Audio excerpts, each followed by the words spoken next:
Les marques automobiles européennes ont dépensé des millions à faire du lobbying auprès de l'UE pour interdire ces voitures.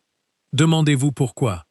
Parce qu'une fois que vous verrez ce que la Chine est en train de construire, pour une fraction du prix, vous ne regarderez plus jamais une VW, une BMW ou une Mercedes de la même façon.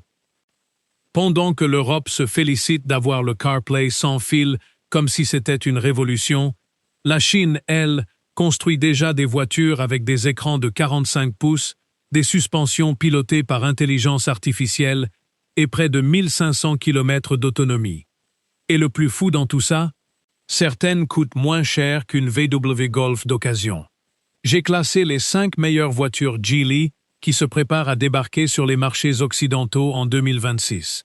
Et d'ici la fin de cette vidéo, vous allez remettre en question chaque décision automobile que vous avez jamais prise. C'est parti.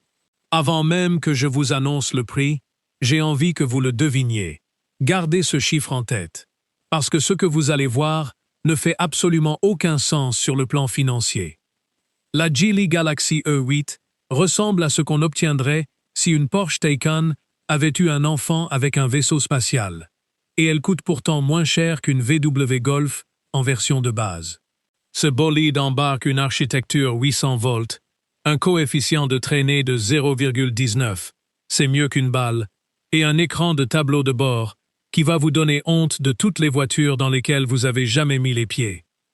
Dès l'extérieur, Geely utilise une technologie brevetée de découpe laser à micro-trous pour incruster 158 fenêtres lumineuses directement dans le pare-choc avant. La voiture fait un vrai light show rien que quand vous vous en approchez. À l'arrière, 390 LED individuels se propagent en vagues dès que vous touchez les freins. Cette voiture ne se contente pas de rouler, elle met en scène. Côté performance, 2 moteurs, 636 chevaux, 0 à 100 en 3,49 secondes. On est en plein territoire supercar, et la recharge, de 10 à 80% en 18 minutes. Maintenant, l'intérieur, l'ensemble du tableau de bord, est un seul et unique écran continu de 45 pouces en 8K, propulsé par une puce Snapdragon 8 995, avec des graphismes 3D sous Unreal Engine. Vous pouvez littéralement brancher une manette de jeu et jouer pendant que vous êtes garé. Affichage tête haute en réalité augmentée, chargeur sans fil qui refroidit activement votre téléphone, et système de parfum intégré. Votre voiture actuelle sans les restes de fast-food, celle-ci sans le palace. Le modèle de base démarre autour de 22 000 €. Même avec les droits de douane européens, cette voiture reste moins chère qu'une VW Golf GTI bien équipée. Vous choisissez celle-ci ou une Tesla Model 3 de base? Dites-le-moi en commentaire.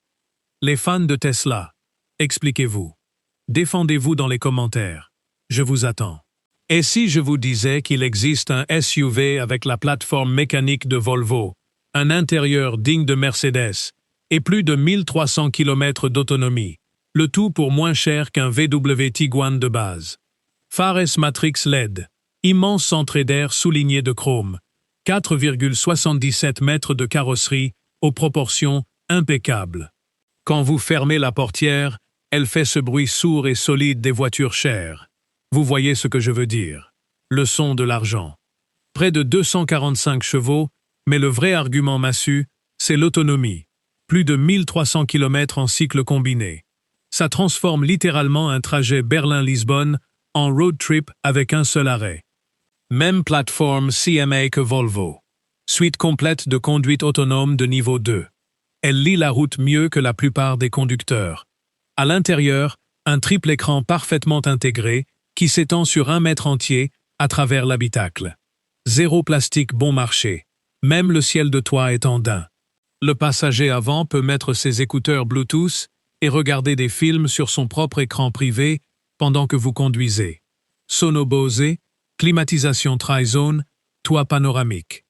Ingénierie Volvo, 3 écrans, intérieur en daim, 1300 km d'autonomie. Environ 21 000 € en Chine.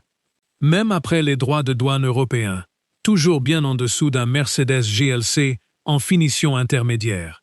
Vous prenez celui-ci ou un VW Tiguan haut de gamme? Quelque part en ce moment, des ingénieurs Volvo regardent cette vidéo en pleurant dans leur café. Dites-le en commentaire si vous êtes d'accord. Ce SUV embarque un sélecteur de vitesse qu'on ne trouve normalement que dans les BMW haut de gamme, à plus d'un salaire annuel. Et il est là, dans un SUV à 16 000 €. Laissez ça infuser un instant. La calandre avant affiche une immense barre lumineuse LED qui pulse et forme un V sur toute la ligne du capot. Je l'appelle Iron Man qui dessine une voiture, la jette à la poubelle et la redessine, en plus en colère. Cette voiture a l'air de vouloir vous en découdre. Des jantes de 19 pouces qui ressemblent à des étoiles de ninja. Des feux arrière en forme de flèche qui enveloppent les ailes comme un boomerang lumineux. Elle pourrait se garer à côté d'une BMW X1 ou d'une Audi Q3 et les faire passer pour des voitures de location, et ces voitures coûtent le triple.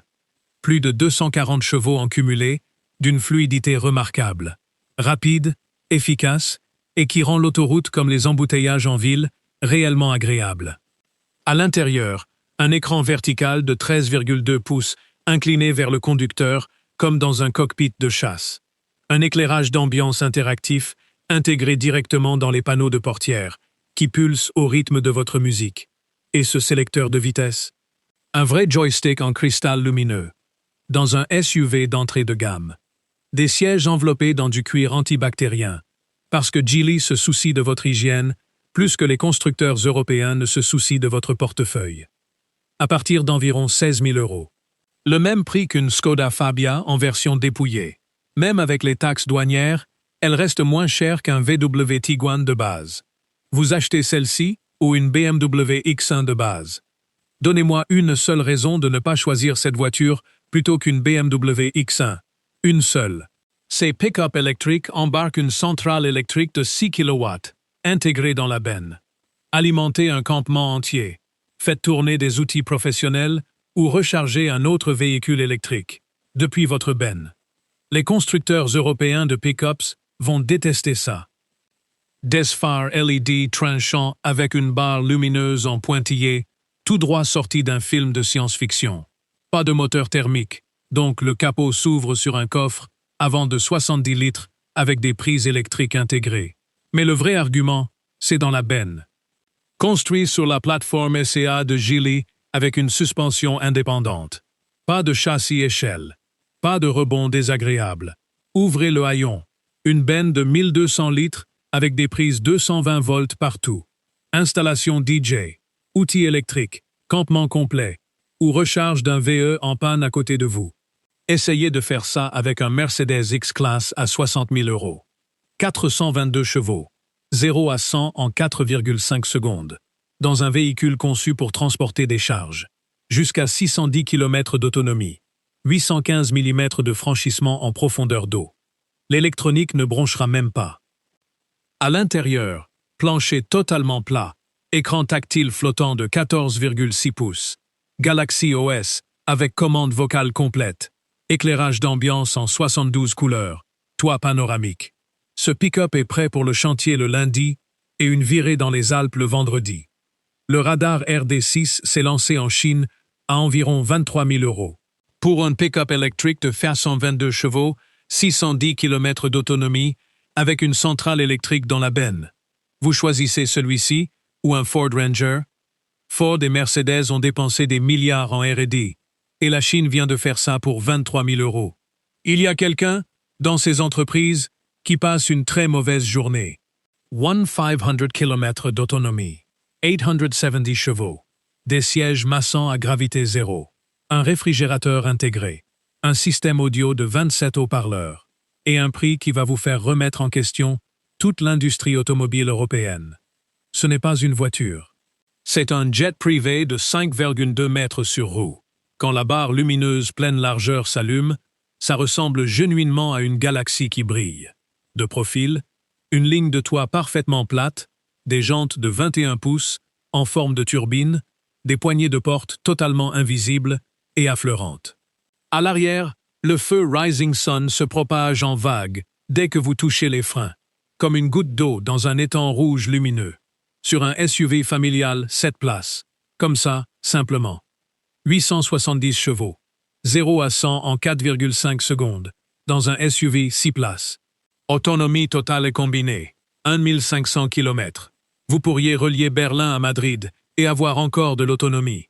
Vous vous arrêteriez pour une pause pipi bien avant de vous arrêter pour recharger. La voiture apprend vos habitudes, lit vos émotions et répond à votre voix instantanément.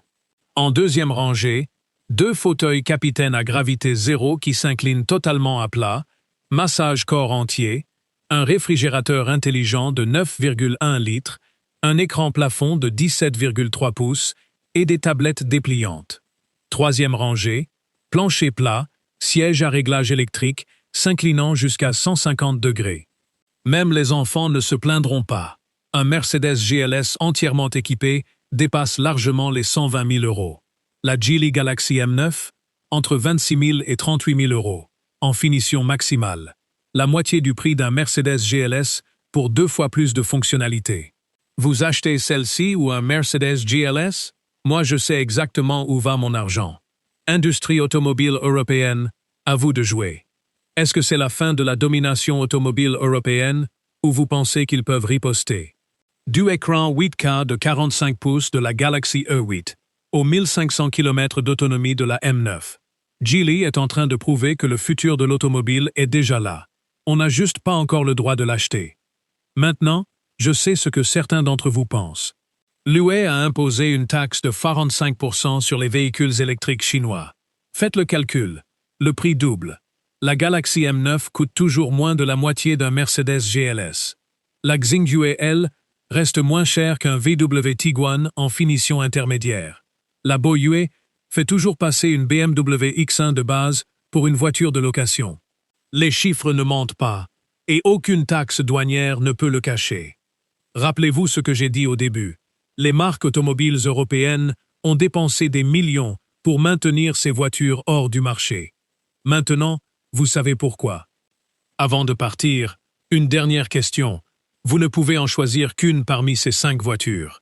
Laquelle et pourquoi? Déposez votre réponse en commentaire maintenant.